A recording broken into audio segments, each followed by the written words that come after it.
un pequeño concierto de tos. No sé si ustedes se dieron cuenta que andábamos todos por ahí. Incluso yo también ando medio complicado. Pero bueno, la oportunidad de compartir en esta mañana siempre es algo que nos motiva a cada uno de nosotros a participar, a estar, a poder aprender, a poder conocer más de la palabra del Señor. Y te invito a que abras tu Biblia en Levítico 23, porque veníamos hablando sobre las fiestas, no sé si te acordás de Levítico 23, fiestas que tenían que ver con el pueblo de Israel, pero que son fiestas que tienen un significado espiritual para nosotros, para que nosotros también podamos entender que todo estaba en la mente del Señor y que tenemos que dar gracias a Jesucristo, que vino aquí en la tierra para poder revelarnos la mente del Padre, el propósito del Padre, para que nosotros pudiéramos entender que estábamos, como decíamos recién en la canción, en la necesidad de Dios. Todo ser humano tiene ese vacío adentro que necesita llenarlo con la única cosa que se puede llenar, la persona de Jesucristo. Algunos, como decimos siempre, buscan en vicios, otros buscan en darse rienda suelta a todo lo que quieren, otros lo buscan en los bienes, otros en las posesiones, otros pensando en sí mismo, no viviendo para nadie. Cada uno trata de llenar ese vacío con cosas que vienen de afuera hacia adentro, pero que no llegan a ser, como dice la palabra del Señor, a hacer mella en el alma de la persona. Por eso el Señor, cuando viene a transformarnos y viene a cambiarnos, y cuando le dice ahí a uno de los discípulos, Nicodemo, que es necesario nacer de nuevo, ¿sí? Era porque realmente debían tener la oportunidad de entender que aceptar a Jesucristo es poder suplir esa necesidad que en el corazón el ser humano tiene. Por eso, si hay alguna persona que todavía nos visita y sigue acompañándonos esta mañana y todavía no tiene un encuentro con Jesucristo, hoy es el momento para abrir el corazón y decir: Señor, te reconozco como mi Señor, como mi Salvador, yo te necesito. He vivido una vida alejada completamente de ti y hoy necesito tu perdón y la cruz de Cristo para mi vida. Así que si en esta mañana hay una persona que todavía nos acompaña y está así, hoy es el tiempo, dice el Señor, el día aceptable de salvación.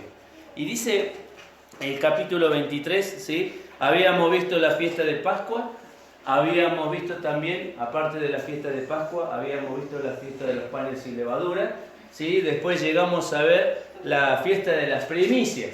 ¿Sí? Y siempre pensando en el pueblo de Israel, que era un pueblo que trabajaba la tierra, que trabajaba los animales, ¿sí? La fiesta de las primicias tenía que ver con esto. Cuando apenas venían los frutos, los primeros frutos de la cebada, de la cebada principalmente, que empezaba a salir, comenzaban a agarrar ese manojo, iban y se lo presentaban al sumo sacerdote para que bendijera esa primicia, esos primeros frutos, para que toda la cosecha sea bendecida. La de hoy es la fiesta de Pentecostés, ¿sí? Todos conocemos allí Hechos capítulo 2, cuando desciende el Espíritu Santo, pero esta fiesta tiene que ver justamente con el pueblo de Israel. Por eso cuando el Señor dice la salvación es de los judíos, es porque todo lo que nosotros hoy recibimos, el modelo de familia, el modelo de papá, el modelo de mamá, el modelo de una sociedad justa, el modelo de leyes que regularicen la vida de las personas, es porque viene del pueblo de Israel. Es porque tiene todo su trasfondo de cada sociedad, tiene sus raíces en lo que Dios planteó para la humanidad. Por eso la humanidad hoy cada vez se va alejando más de Dios, sacando a Dios de las leyes, sacando a Dios de los pensamientos, sacando a Dios de la escuela, sacándolo lo más posible, porque no quiere tener una relación como Adán. ¿Se acuerdan cuando Adán pecó? Se escondía de Dios. Hoy el ser humano no se esconde de Dios, al contrario, lo enfrenta a Dios. Y lo enfrenta abiertamente, haciendo ¿qué? Rebeldía contra el Señor, diciendo: no quiero creer en tu palabra, no quiero creer en lo que está escrito en ella. Ahora, dice el capítulo 23, versículo 15: y contaréis desde el día que sigue el día de reposo, desde el día en que ofrecieres la gavilla, la ofrenda mecida, 7 semanas cumplidas serán, hasta el día siguiente del 7º día de reposo, contaréis 50 días. Entonces ofreceréis el nuevo grano a Jehová. ¿Sí? Después sigue toda la descripción, qué sacrificio que había que hacer, qué ofrenda había que presentar, la masa, que era la única de las ofrendas que se permitía que la masa estuviera mezclada con levadura. ¿Sí? Es interesante para poder tomar consejo de lo que dice. Bueno, ¿qué significa la palabra Pentecostés? Algunos lo dicen los 50 días, ¿sí? Dice, si lo tomamos del latín. Pentecostés para el pueblo judío justamente era la fiesta de Pentecostés, o también la llamaban la fiesta de las semanas. Yo acá traje una pequeña imagen, que no sé de dónde ponerme, a ver si me pongo acá, donde tenemos la Pascua, ¿sí? Después venían las primicias, y el primer día de las primicias cuando se entregaban, ¿sí? Uno contaba las 7 semanas, semana 1, semana 2, semana 3, semana 4, 5, 6, 7, hasta justamente después de la séptima semana, el día siguiente, dice, se celebraba la fiesta de Pentecostés o de las 7 semanas, 7 por 7, 49 más 1, 50. ¿Sí? Entonces, esta es justamente la fiesta que se menciona aquí y debemos tener en cuenta esto, ¿no? ¿Por qué se celebra, por qué nos juntamos los cristianos el primer día de la semana? Porque justamente, si ustedes sacan la cuenta, desde el momento que resucitó el Señor Jesús hasta el momento que se cumplen los 50 días, ¿sí? Que es el momento que viene el Espíritu Santo y forma la iglesia, justamente cae un día, domingo, cae el primer día de la semana. Por eso los cristianos nos juntamos el primer día de la semana. El domingo es el día de nuestra congregación, el día en que nosotros nos juntamos como pueblo, como iglesia, para aprender, para conocer al Señor y para poder entender que Dios tiene un propósito para nosotros. Otra cosa para tener en cuenta, ¿sí? Según Hechos capítulo 1 y versículo 3, ¿durante cuántos días estuvo Jesucristo dando vueltas en la tierra vivo, resucitado? ¿Se acuerdan ustedes? 40 días, Hechos capítulo 1. Vamos a ir a la Biblia, ¿sí? Vamos a ir a la Biblia para que la Biblia comience a mencionarnos y ponernos en nuestra mente y en nuestro corazón las cosas que necesitamos hoy aprender y conocer de la palabra. Hechos capítulo 1, versículo 3, dice la palabra del Señor. Es impresionante esto cuando uno lee de Lucas, ¿no? Cómo Dios lo había preparado para hacer estas cosas tan técnicas, tan específicas, buscando información. Dice hasta versículo 3, a quienes también, después de haber padecido, se presentó vivo con muchas pruebas indubitables, apareciéndoseles durante 40 días y hablándoles acerca del reino de Dios. 40 días el Señor Jesús estuvo vivo, presentando pruebas indubitables. La palabra ahí indubitable o pruebas es temerión, que significa presentar una evidencia convincente. Y el Señor Jesús se presentó, ¿se acuerdan cuando estaban ahí en el ¿quién faltaba el discípulo que faltaba, que no estaba cuando el aposento alto? ¿Con qué se le presentó? Que le dijo, a ver Tomás, mete acá y acá. O sea, una prueba evidente de que yo no soy un espíritu y que yo justamente soy Jesucristo. Ese es presentar evidencia. Poner en claro, poner la palabra, poner la imagen de lo que necesitaba. El Señor Jesús se presentó y le mostró a los discípulos durante 40 días, no solo a ellos, sino a un montón de personas más, que Él estaba vivo. Desde el momento que el Señor Jesús comienza a ascender hasta el momento que baja el Espíritu Santo, ¿cuántos días nos faltaban para 50? 10. 10 días nos faltaban. Durante esos 10 días, ¿qué estuvo haciendo la iglesia? ¿Sí? Antes de la sesión, ¿qué estuvo haciendo la iglesia? Capítulo 1 de este libro de Hechos, déjenme que dé vuelta la hoja, versículo 13. Y volvieron a Jerusalén desde el monte que se llamaban del Oliva, el cual estaba cerca de Jerusalén, camino de un día de reposo, y entrados, subieron al aposento alto donde moraba Pedro y Jacobo, Juan, Andrés, Felipe, Tomás, Bartolomé, Mateo, Jacobo, hijo de Alfeo, Simón, Celote y Judas, hermano de Jacobo. Todos estos perseveraban unánimes en oración y ruego. ¿Qué estaba haciendo en ese tiempo los discípulos hasta que llegara la venida del Señor, el cumplimiento de la promesa del Señor? ¿Qué estaba haciendo la iglesia? Estaban juntos. ¿Qué más estaban haciendo? Estaban orando. Estaban orando. Y acá hay una de las cosas que tal vez más importantes que tenemos que tener en cuenta cuando hablamos de el nacimiento de la iglesia, ahí en capítulo 2, versículo 1, dice, cuando llegó el día de Pentecostés, estaban todos unánimes y juntos. Juntos significa estar en el mismo lugar, en el mismo momento, bajo las mismas circunstancias. Eso está junto. Pero unánime, ¿qué es lo que estaba diciendo el Señor? Miren, dice acá la palabra en el original, ¿sí? Que yo traté de buscarlo, es homo sumadón. Viene de dos palabras que homo tumos. Homo significa misma y tumo es mente. Tener una misma mente. ¿Saben que es tan difícil que se pongan de acuerdo tantas personas con tantas formas de creencias, con tantas formas de de forma de educación que hemos recibido de nuestros padres, de trasfondos sociales, de trasfondo de lo que sea. Es muy difícil ponerse de acuerdo muchísimas personas. Y sin embargo ahí estaban los discípulos con una misma mente, con un mismo propósito, enfocados de estar ¿qué? Esperando la promesa del Señor. Ahora, hay algo muy importante acá con respecto a la oración, que cuando el pueblo del Señor se junta a orar, realmente Dios comienza a hacer cosas en medio de su pueblo.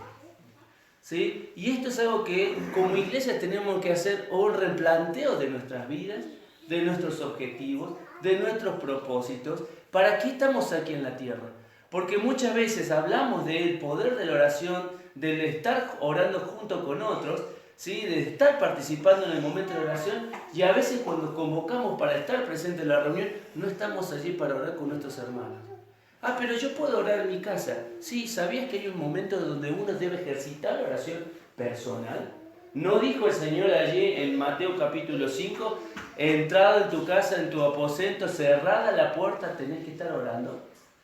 Hay una oración que es íntima, que es una oración personal, que donde vos cerrás la puerta de tu casa, te pones a sola con Dios, buscás el momento en tu casa, no sé en qué momento, si sos de madrugar temprano, si sos de acostarte tarde, si en el momento del día tus hijos no están y estás solo en tu casa, no sé cuál es el momento, pero tenemos que buscar ese momento donde podamos hacer nuestra oración personal, donde está yo y el Señor juntos, el Señor y yo juntos, solos, para poder hablar. Oración personal. Esa se da por sentado que cada cristiano la tiene que estar viviendo. Porque lo que somos allí, en esa puerta cerrada, son lo que yo soy después afuera, cuando todo el mundo me ve. Si no está esa vida allí en intimidad, no hay vida hacia afuera.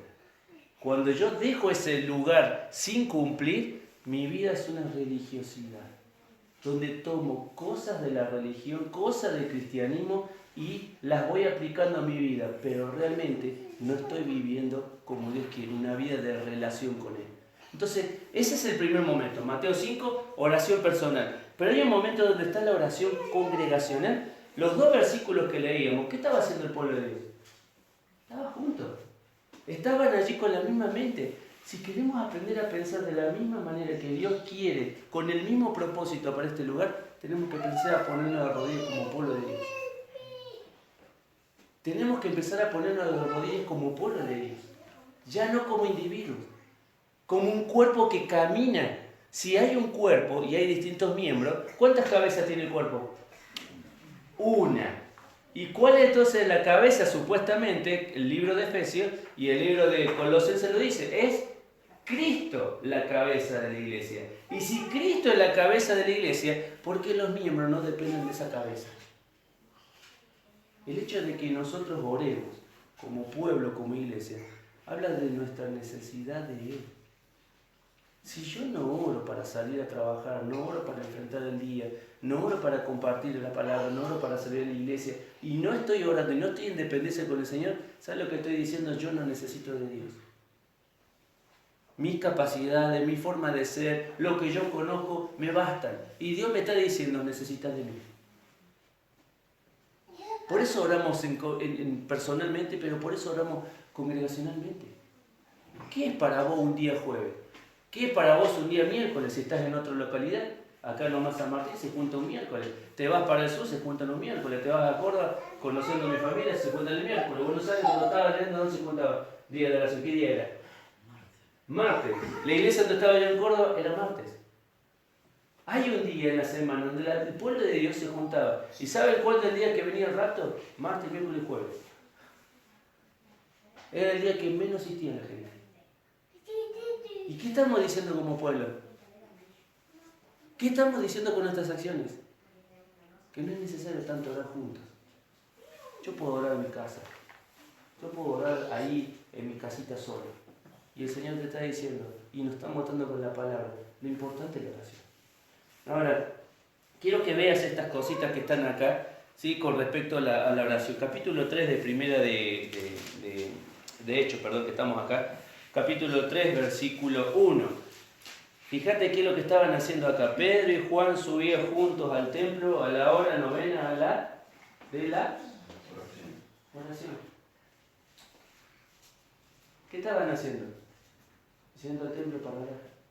¿Saben cuál es el primer requisito que necesitamos tener? Buscar un compañero de oración. ¿Tenemos compañeros de oración? Los que estamos casados corremos ventaja, podemos decir, bueno, yo tengo mi cónyuge. Pero algunas veces tampoco es mi compañero de oración. A veces necesitamos tener a alguien a quien abrir nuestro corazón y poder contar las cosas para que el otro ore por mí y yo ore por ella. ¿Tenés un compañero de oración? En el caso de las mujeres, ¿tenés tú una hermana de la iglesia, alguien con quien apoyarte y poder orar y clamar juntos? ¿Te das cuenta cuán importante es la vida de oración en el pueblo de la iglesia? ¿Qué dijeron los discípulos? Señor, enséñanos a qué. A ser buenos predicadores. Señor, enséñanos a cómo podemos hacer sanidades, tocar a la gente para que la gente se levante. ¿Cómo podemos multiplicar los panes como hiciste vos? Señor, enséñanos a orar. Enséñanos a orar. ¿Te das cuenta cuál es la verdadera necesidad del ser humano? Orar a nuestro Señor. Y no hablo como otras religiones que agarran y empiezan a repetir y lo repiten 2 veces, 3 veces, 4 veces, 5 veces y repito lo mismo mañana, pasado y no tengo que orar 10 veces lo mismo. No estoy hablando de eso, estoy hablando de hablar y comunicar lo que pasa en tu corazón. Compañeros de oración. Necesitamos un compañero de oración para que podamos justamente vivir como dice la palabra del Señor. Ahora, quiero compartirte algo con respecto a lo que estábamos viendo. Volviendo a lo que veníamos a estar diciendo, esto que nació la iglesia fue algo nuevo. ¿Sí? Algo nuevo estaba pasando allí en el capítulo 2 de Hechos. Venía el Espíritu Santo, comenzó, si ustedes se acuerdan la historia y han tenido la oportunidad de leer, la gente comenzó a hablar en distintas lenguas y comenzó a manifestar hacia otras culturas las grandezas de Dios. Dice ahí, capítulo 1, ¿sí? Capítulo 2, perdón, de Hechos, versículo 4, dice, y todos, dice, fueron llenos del Espíritu Santo y comenzaron a hablar en otras lenguas, según el Espíritu les daba que hablasen. Y moraban entonces en Jerusalén judíos, varones piadosos, de todas las naciones bajo el cielo, y hecho este estruendo, se juntó la multitud y estaban confusos porque cada uno les oía hablar en su propia lengua, y estaban atónitos y maravillados, diciendo, mirad, ¿no son galileos todos estos que hablan? ¿Cómo pues les oímos hablar cada uno en nuestra lengua en la que hemos nacido? Partos, medos, elamitas, los que habitamos en Mesopotamia, en Judea, en Capadocia, en el Ponto, en Asia, en Frigia, en Panfilia, en Egipto, en las regiones de África, más allá del Cirene, y romanos aquí residentes, tanto judíos como prosélitos, cretenses y árabes, les oímos hablar en nuestra lengua las maravillas de Dios. Había el nacimiento de algo nuevo, ¿sí? Venía el Espíritu Santo y ya pasó la obra de Cristo. La obra de Cristo tiene que ver con quitar el pecado, ¿sí? Tengamos en cuenta esto, presten atención a esto. La obra de Cristo quita el pecado, pero el Espíritu Santo entra a la persona después de que la obra de Cristo se ha efectuado y que cada persona cree en el Jesucristo. Si yo no creo en Jesucristo y no acepto el plan que Dios tiene para mi vida y rehúso y rechazo, el Espíritu Santo no entra en mi vida. ¿Sí? Este es el gran problema que muchas iglesias por ahí tenemos, o que otras iglesias creen en esto, porque piensan que el Espíritu Santo entra dentro de la persona sin antes que la persona se arrepienta y confiese su pecado y su necesidad de Jesucristo. Dios no puede entrar a una vida si primero no está limpia por la sangre de Jesucristo. Por eso se invita todos los domingos y cada vez que tenemos la oportunidad a las personas a que acepten a Jesucristo. Porque si no tenés una relación con Él, el Espíritu Santo no está en la vida de la persona. No está en la vida de esa persona. Y otra de las cosas, decía acá cuando vimos que todas las personas hablaban lengua, ¿sí? Vos vas a escuchar que hay denominaciones que predomina en la actividad de la iglesia el uso de las lenguas. ¿Sí? Y encontramos personas que y hablan un montón y que estamos hablando lengua y bendiciendo el pueblo. Recuerden que fue el momento fundacional de la iglesia para testimonio de los judíos, la utilización de las lenguas. Dios en este momento no utiliza como un don vigente la capacidad de hablar de otra manera sobrenatural. ¿Por qué? Porque las personas en aquel momento comunicaban lo que la gente necesitaba hoy para todas las naciones, en todas las lenguas. Hoy Dios no necesita comunicar nada nuevo, porque todo lo que dijo está acá. Por eso cuando se cierra el Apocalipsis, dice la palabra de Dios, maldito es el que le quite algo de este libro, o el que le saque, o el que le ponga, le agregue algo a este libro. ¿Te das cuenta?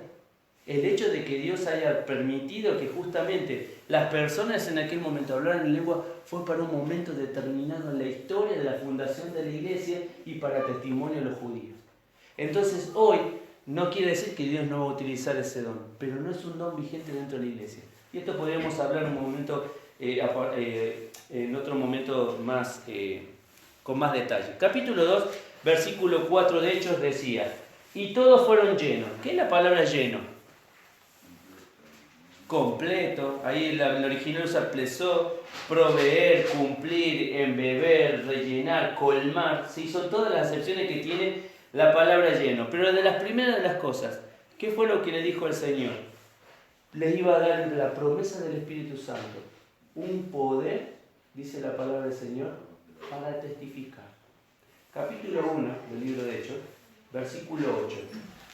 Quiero que ahora me prestes atención. Dice, capítulo 1, versículo 8. Pero recibiréis poder cuando haya venido sobre vosotros el Espíritu Santo y me seréis testigos en Jerusalén, en toda Judea, en Samaria y hasta en lo último de la tierra. Todos sabemos que la palabra poder significa justamente el dunamis, un poder sobrenatural, algo que va más allá de nuestras fuerzas. Y el Señor Jesús, fíjense en esto, qué precioso que es lo que Él hace, ¿no? Dice, yo me voy, dice, pero vayan a Jerusalén a recibir la promesa del Espíritu, poder, ¿sí? Poder.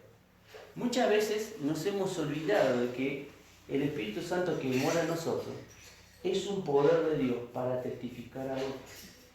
El versículo 8 dice, que estuvimos leyendo, recibiré poder para que seáis, dice allí, mi testigo. En el original la palabra testigo es martus o mártir, que significa uno que muere por su fe. Entonces Dios pone un poder en nosotros en el momento que creemos en la obra de Jesucristo, pero ese poder es para animarnos a hablar de Jesucristo. ¿Te acuerdas de Pedro? ¿Qué hizo Pedro? ¿Negó al Señor Jesús? 3 veces. ¿Sí? Y es más, le estuvo diciendo, yo jamás te voy a negar, diciendo, bajo mi propia fuerza, mi voluntad, yo te voy a defender a muerte. Sin embargo, cuando vino el problema, ¿qué hizo? Se fue corriendo, se puso lejos del Señor. Y después de resucitar, el Señor lo busca y vuelve a establecer nuevamente una relación con Él. Ahora, fíjate 5 discursos que Pedro dio. Capítulo 2, versículo 14. Primer discurso de Pedro. Entonces Pedro, poniéndose en pie con los 11, alzó la voz y habló diciendo, varones judíos y todos los que habitaban en Jerusalén, esto será notorio, oí mis palabras. Ya no era el Pedro que estaba temeroso allá antes de la cruz.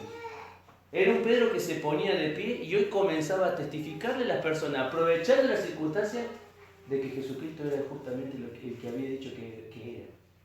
Segundo discurso, capítulo 3, versículo 11 del libro de Hechos. Capítulo 3, versículo 11.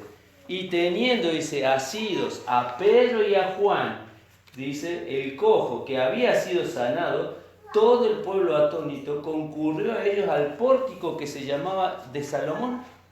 Viendo esto, Pedro respondió al pueblo, varones israelitas, ¿por qué os maravilláis de esto? ¿O por qué ponéis los ojos en nosotros como si nuestro poder o piedad hubiésemos hecho andar a este? Y sigue todo el discurso de Pedro. Pedro vio la oportunidad de que la gente estaba alrededor, que dijo, este chico ha sido sanado, este cojo ha sido sanado, voy a aprovechar la oportunidad. Poder para testificar. Fíjate en la siguiente, capítulo 4, versículo 8 del libro de Hechos. Capítulo 4, versículo 8. Dice ahí el tercer discurso de Pedro. Entonces Pedro, lleno del Espíritu Santo, le dijo, gobernantes del pueblo y ancianos de Israel, puesto que hoy se nos interroga acerca del beneficio hecho a un hombre enfermo, de qué manera éste ha sido sanado, sea notorio a todos vosotros y a todo el pueblo de Israel que en el nombre de Jesucristo de Nazaret, a quien vosotros crucificaste y a quien Dios resucitó de los muertos, por él este hombre está en vuestra presencia sano. Y ahí dice, en Jesús, este Jesús es la piedra reprobada por vosotros los edificadores y ha venido a ser la cabeza del ángulo. Qué tremendo este Pedro. No dejaba de aprovechar las oportunidades que Dios le brindaba para testificar. Cuarto discurso, capítulo 5, versículo 29. Capítulo 5, versículo 29. Respondiendo Pedro y los apóstoles dijo, es necesario obedecer antes a Dios que antes que a los hombres. Versículo que le hemos repetido un montón de veces, pero sin embargo muchas veces nos cuesta vivirlo. Pedro ya estaba acá siendo amenazado para que dejara de hablar de Jesucristo y él dice, es necesario primero obedecer a Dios que a los hombres. Yo voy a seguir hablando de Jesucristo. Y el último de los discursos, el quinto discurso, capítulo 10, el último de los discursos de Pedro, capítulo 10 y versículo 34, ya en la casa de Cornelio. Entonces dice Pedro, abriendo la boca, dijo, en verdad comprendo que Dios no hace excepción de personas, sino que en toda nación se agrada del que le teme y hace justicia. ¿Para qué estamos utilizando el poder de Dios?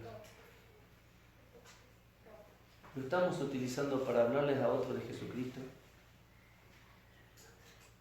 ¿Lo estamos utilizando para decir realmente aprovecho lo que Dios puso en mi vida? Hablarles a otros de Jesucristo es primero darles la oportunidad de ser rescatados del infierno. Todos nosotros sabemos que, y a veces lo tomamos así con una liviandad, van a ir al infierno si rechazan a Jesucristo. Pero a veces no nos pesa en nuestra conciencia y el corazón una persona que pasa por el lado de nosotros y que no le abrimos la boca de Jesucristo. A veces pasa años que están en nuestro trabajo, trabajamos en un lugar y la gente no sabe que somos cristianos. A veces pasan los años y nuestros vecinos no saben que somos cristianos. Nunca nos acercamos siquiera a darle un folleto, a decirle, tenés una oportunidad antes que te presente con el Creador de los cielos y la tierra. Antes que tengas que pararte delante de Dios como un juez y no como un mediador. Y no como un mediador. Entonces, ¿es este el poder que nosotros usamos? ¿Vivimos de la misma manera hablándole a otros de Jesucristo? Hablándole que el mundo tiene un final, que el final es trágico para esta humanidad. Solo Apocalipsis, leyendo Apocalipsis, más de la mitad de la población va a desaparecer. Por peste, por terremoto, por hambre, por bomba, por destrucción, por ángeles que salen, por todos los que tú quieras mirar y ver ahí en Apocalipsis. Gente que se va a ir sin conocer lo que vos y yo hoy tenemos. A veces nos da miedo. A veces nos da vergüenza. A veces no sabemos qué decir. Años que en el cristianismo y no me sé por lo menos 3 o 4 versículos para llevar a una persona a conocer a Cristo. Que es pecador, podemos decir Juan, ¿sí? Podemos decir Romanos, que necesita de Jesucristo. Acá tenemos uno que leemos en Hechos, la piedra reprobada por aquellas personas, es la cabeza del ángulo.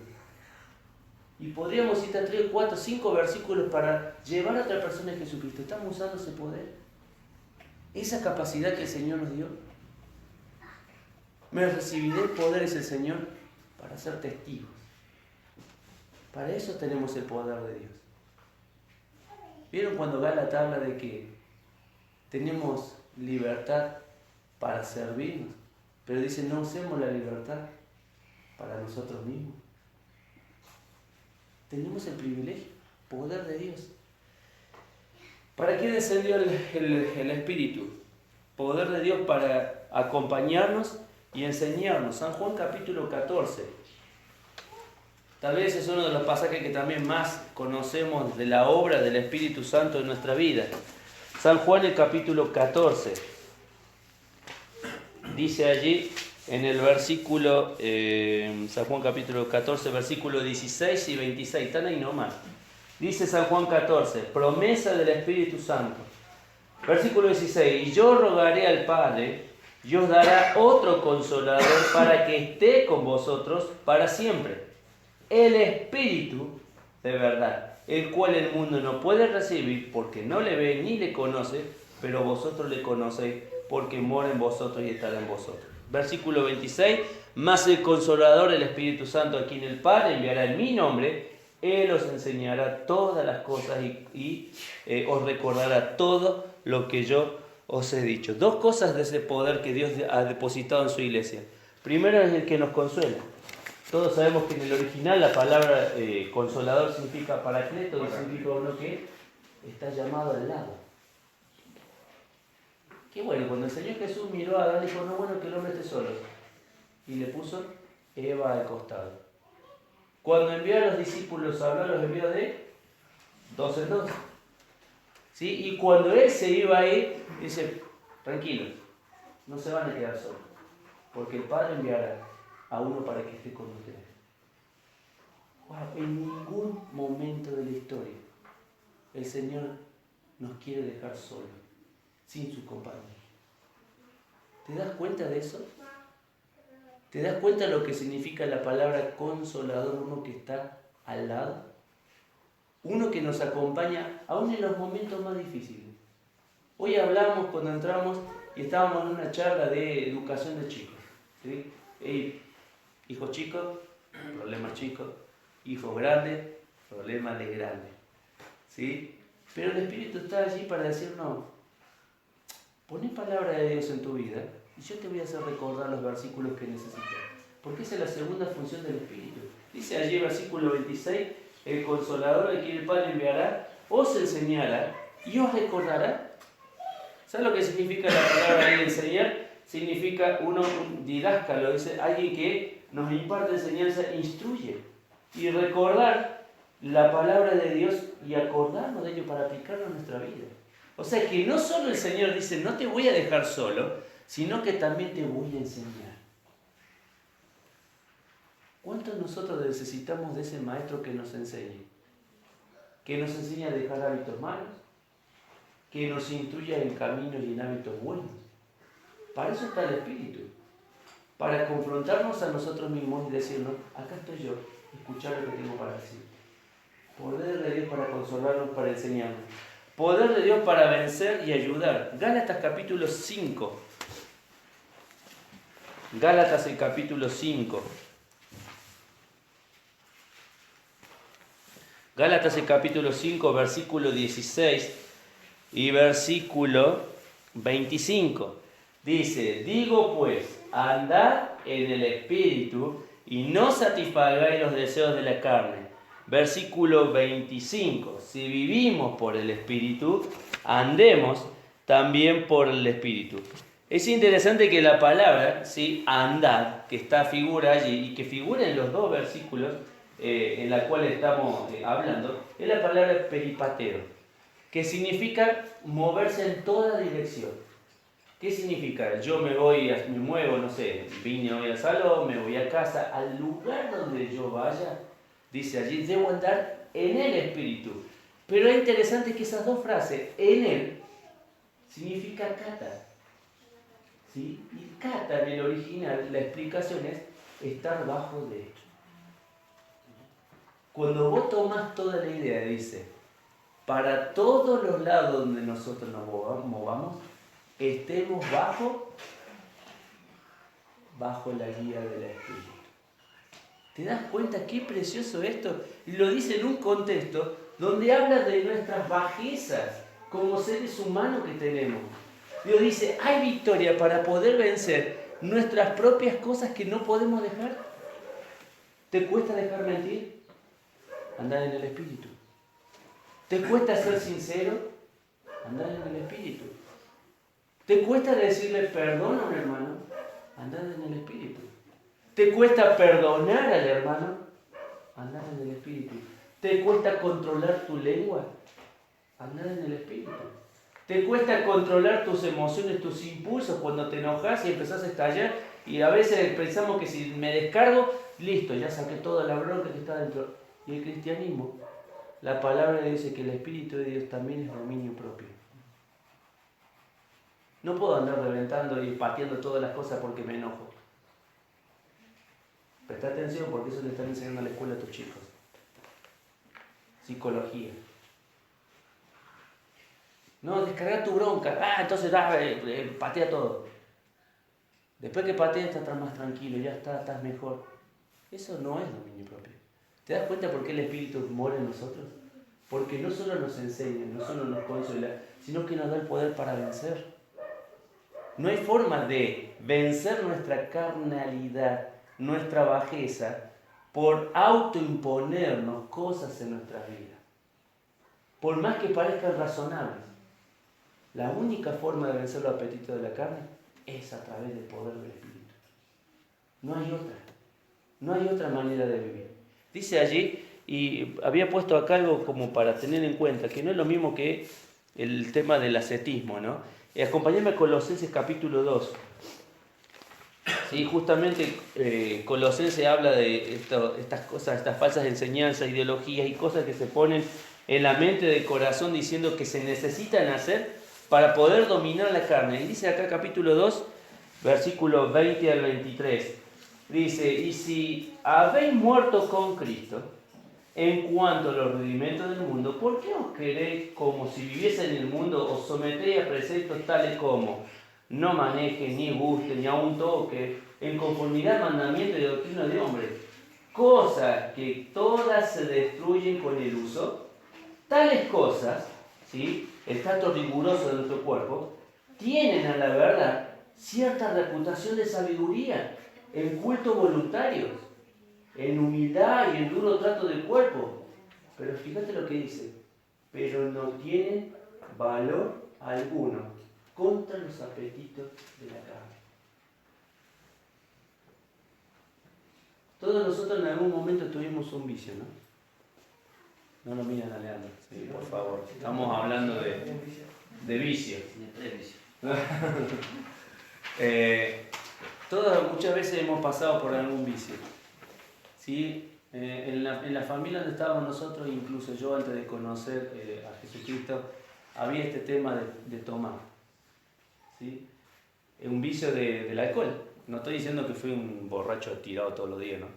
Pero nos juntábamos con mis primos y la mayoría de mis primos que decían haber conocido a Jesucristo vivían con el vicio del alcohol. Y se pasaban, a veces íbamos fin de semana al campo a pasar en familia y yo los veía a ellos que pasaban Dama Juana 1, Dama Juana 2, Dama Juana, ¿saben lo que es una Dama Juana, no? Dama Juana 1, Dama Juana 2, Dama Juana 3, Dama Juana 4. Y en ese lugar estábamos nosotros con nuestros primos. No era del vino porque no me gustaba, pero nos traían la cerveza para los más jóvenes. Y un día charlando con mi primo, el famoso Chachi, que alguna vez espero que venga, le digo, ¿vos estás cómodo con lo que estamos haciendo acá?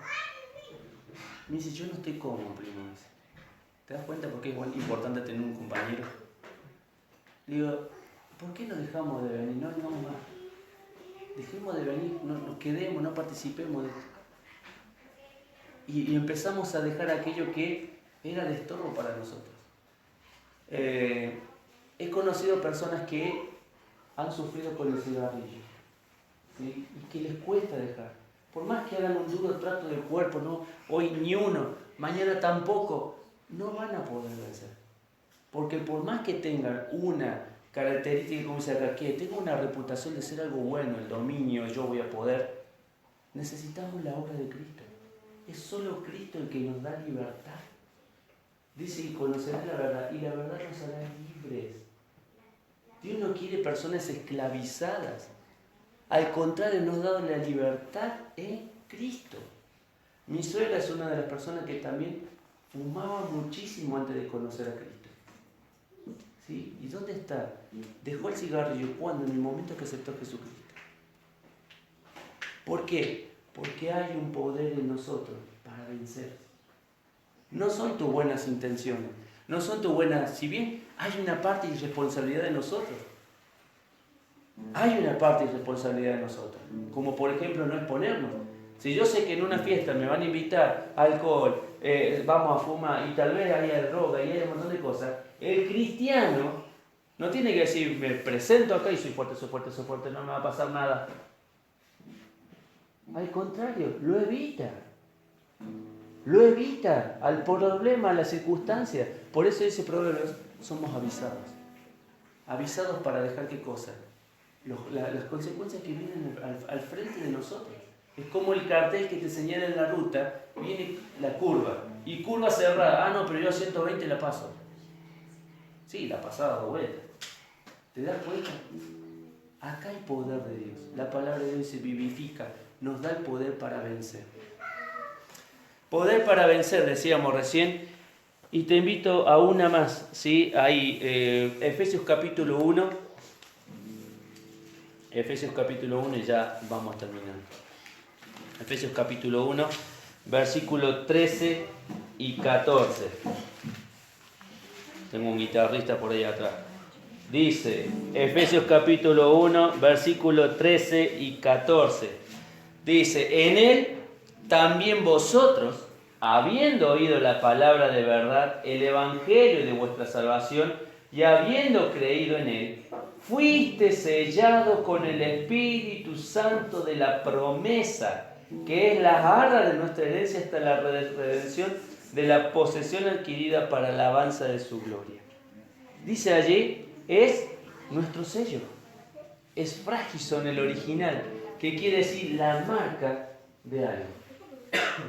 ¿Sí? Vos agarrás y comprás, mirás la compu y tiene un sello y atrás HP, mirás el proyector, tiene una marca Epson, mirás un auto, tiene una marca, un sello, el óvalo de Ford, no sé, el círculo de Fiat. Podemos mirar una marca que distingue y dice que hay un propietario, hay una marca, alguien que lo construyó. El cristiano tiene una marca. Esa es la marca del Espíritu Santo que lo sella. Dios pone la marca en nosotros, no como animales, ¿no? Sino para marcarlo y decir, es propiedad mía. Es propiedad mía. ¿Y qué dice la palabra del Señor allí? Que justamente poder para sellarnos y resucitarnos. 1.20, presta atención a lo que dice acá. Capítulo 1.20 de Efesios. La cual...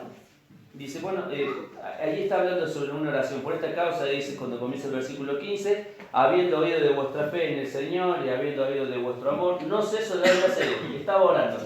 Y dice el versículo 20, la cual operó en Cristo, resucitándolo de los muertos y sentándolo a su diestra en los lugares celestiales, sobre todo principado y autoridad, poder y señorío, sobre todo nombre que se nombra, no solo en este siglo, sino también en el venidero, y sometió todas las cosas bajo sus pies, y lo puso por cabeza sobre todas las cosas a la iglesia, la cual es su cuerpo, la plenitud de aquel que todo lo lleva en todo. Pablo le estaba diciendo a Éfeso, quiero que conozcan el poder, el mismo poder que resucitó a Jesucristo, es el mismo poder que habita en ustedes. Y ese mismo poder va a llegar un momento que nos va, si viene el Señor Jesucristo a buscarnos, a tomar en el aire y a cambiar nuestra vida para toda la eternidad. Por eso cuando termina diciendo allí lo que hemos visto recién en Levítico 23, dice, tenían que traer el grano nuevo. Esto es lo nuevo que el Señor hizo. La venida del Espíritu Santo, el nacimiento de una iglesia. Y lo ha puesto en medio de nosotros el Espíritu. Pero hay una responsabilidad indelegable de nosotros. Así como el Espíritu mora en nosotros, hay 2 cosas que no podemos hacer. Y dice allí, y quiero que con esto me acompañes porque terminamos, capítulo 4 del libro de Efesios, versículo 32. 4 de Efesios, versículo 32. No, me equivoqué, versículo 30. 4:30. Y no contristéis al Espíritu Santo, la cual fuiste sellados para el día de la redención. ¿Saben que la palabra allí contristar es lupeo y significa afligir, estar triste? ¿Puede ser que el Espíritu Santo en nosotros se ponga triste? Vieron que a veces nosotros, piensa en la mentalidad de aquellos que estamos casados, a veces hacemos cosas que lastiman a nuestro cónyuge. Y lo seguimos haciendo. Y lo seguimos haciendo. Y nuestro cónyuge sigue sufriendo, se sigue poniendo triste. Obviamente que no anda contenta, pero lo sigue soportando y está ahí al lado. A veces como hijos, con respecto a nuestros padres, hacemos cosas que dañan a nuestros padres y sabemos que lo estamos haciendo a conciencia de que está mal y seguimos haciéndolo y seguimos lastimando. ¿Cómo crees que se pone tu papá, tu mamá, tu cónyuge? Se pone triste. Se pone en una situación que el corazón le dice, ¿por qué no cambia de una vez? ¿Saben que el cristiano tiene ese mismo poder sobre el Espíritu Santo? Contristarlo en medio de nosotros, someterlo a tristeza, por muchas veces resistirnos a lo que Él quiere en nuestra vida. Esa es tu responsabilidad y mi responsabilidad. No contristar al Espíritu Santo. Primera de Tesalonicenses, el capítulo 5. Primera de Tesalonicenses, el capítulo 5. Y el versículo 19 y 20. Bueno, 19 dice, no apaguéis el espíritu. Y ahí la otra palabra es subenoni, más difícil, que significa extinguir o apagar. ¿Qué es extinguir? ¿Te has puesto a pensar? Que deja de existir. ¿Qué deja de existir? Si bien el Espíritu no deja de nuestra vida y nos abandona, ¿sí? Esta es una doctrina fundamental de nosotros, pero llega el momento que llega a estar inactivo en nosotros. Por tantas veces que nosotros no somos fieles al Señor, no obedecemos la palabra del Señor, no obedecemos la guía. De Hechos, todo el libro de Hechos, te va a encontrar la guía del Espíritu. Y el Espíritu lo guió Felipe a acercarse al carro, evangelizar al que venía. Y el Espíritu los guió para que predicaran en esta ciudad. Y el Espíritu le dijo que no hablaran en esta ciudad y se fueran a otra. Es el Espíritu el que nos mueve. Por eso es peripateo, porque para el lado donde yo me muevo, estoy bajo la guía del Espíritu. ¿Cómo vivimos nosotros? Hechos capítulo 2 dice, y estaban juntos, unidos, y el Espíritu descendió en medio de ellos. Es una experiencia única. El Espíritu nos llena, o desciende una vez en nuestras vidas, nos llena. Pero el hecho de que lo mantengamos vivo en nosotros depende de nuestra obediencia y de nuestra santidad. ¿Cómo vivimos con el Señor? Qué precioso es cuando uno empieza a leer estas cosas de la palabra del Señor. ¿Sí? Esta fiesta que uno le puede decir, bueno, esto le pertenece a los judíos. Tiene un significado espiritual. Dios nos ha dado a nosotros el poder para testificar, nos ha dado el poder para enseñarnos, nos ha dado el poder para consolarnos, nos ha dado el poder para vencer nuestros pecados, nos ha dado el poder que está en nosotros para ser transformados. La última transformación cuando el Señor nos llame a su gloria, teniendo el cuerpo y el mismo cuerpo que tuvo el Señor Jesús. ¿Cómo estamos viviendo? ¿Cómo nuestra vida? ¿Realmente vivimos así? Quiera Dios que nos levante si estamos en una condición alejada del Señor a poder vivir conforme a su palabra. La siguiente fiesta, si no más me acuerdo, es las trompetas. Esa está más buena. El Señor viene y viene a buscarnos cada uno de nosotros. Estemos preparados para ello. Vamos a orar y a terminar este tiempo. Padre, gracias te damos por este día, gracias por darnos de tu palabra. Gracias porque, Padre, tú nos das tantos privilegios, Señor, en nosotros. No solo nos has dado la salvación, no solo has limpiado nuestros pecados a través de la cruz de Cristo, sino que también, Señor, vienes a morar en nosotros, en personas que sabes que te vamos a fallar, en personas que sabes que somos endebles, en personas que somos muchas veces traicioneras y poco leales, Señor, hacia ti. Pero aún así tú te dignas a vivir en nosotros, Padre, para que nosotros tomemos dimensión del privilegio que tenemos de tener a Dios en medio de nosotros. Ya no solo con nosotros cuando vino Jesús, sino en medio de nosotros. Padre, ayúdanos para que podamos someternos, Señor, para que podamos dejar que tú nos guíes, para que podamos escuchar, Señor, la voz de tu Espíritu en nosotros diciendo, seguime, seguime, seguime. Señor, bendice nuestras vidas y ayúdanos a ser temerosos de ti. Gracias por esta mañana y bendice a tu pueblo, Señor. Ayúdanos a levantarnos una vez más, Señor. A que el fuego, Señor, de tu palabra, de tu Espíritu en nosotros, vuelva, Señor, a iluminar y dar calor a aquellos que están alejados de ti. Dejamos todo esto en tus manos, en el nombre del Señor Jesús. Amén.